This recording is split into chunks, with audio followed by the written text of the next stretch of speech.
Happy Saturday. Danielle Burnock at danielleburnock.com and Love Yourself from Survive to Thrive here again on day 61 of Shelter in Place. And today I want to talk to you about it's okay to not be okay all the time. I wanted to be a little vulnerable with you today about, to validate that it's okay to not be okay all the time.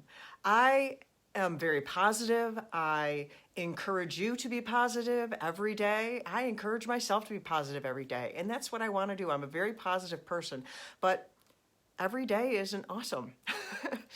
We feel things, stuff happens. And I want to tell on myself. Last night, I was not okay. As I said, today is day 61 of Shelter in Place.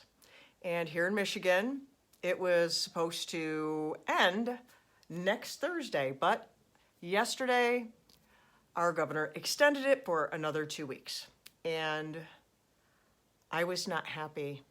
I was so hopeful that we were done with this chapter and starting something new to get to the next phase. And when I found that out, it like sucker punched me right in the emotions. I wrote about it earlier today, and I just wanted to share it on video again because it's okay to not be okay. But at the same time, we need to not stay in that place of being not okay. We need to feel those feelings. We need to deal with them and then move forward and feed hope again. Because even though my hopes were really high, and like I wrote this morning that my hopes got smashed into a million pieces, that's how I felt, because it hurt. It was painful. I was in pain last night. I was sad. I was in pain. And today I have complicated emotions because we have the shelter in place was extended, but then at the same time, some things are opened. And so you can do this, but you can't do that. You can go here, but you can't do that. And it gets confusing. And then there's out there that, say you're stupid to be listening. And there's others out there that, they are full of fear.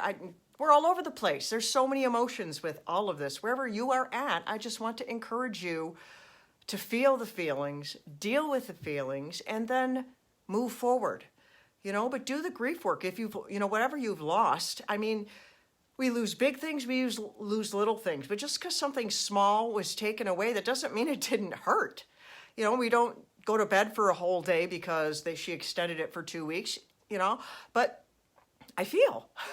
And we're going to feel. And we need to let ourselves feel those feelings and work our way through.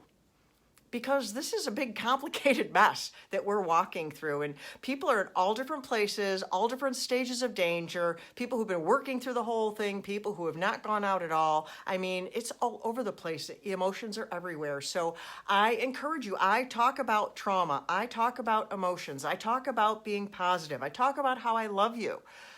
But you'll have bad days or bad moments. And I encourage you to feel those, own those, work through them, and get to the other side. And then own joy again, and own hope again. Feed that joy, feed that hope to a new place, because that's part of life. My quote this morning, I can't remember it completely, but it was like, you can't have, joy if you don't have sorrow. We have to own both sides of the emotional spectrum. We have both. Life is full of both. And so I just want to encourage you to let yourself feel, own them, work through, and then own joy again.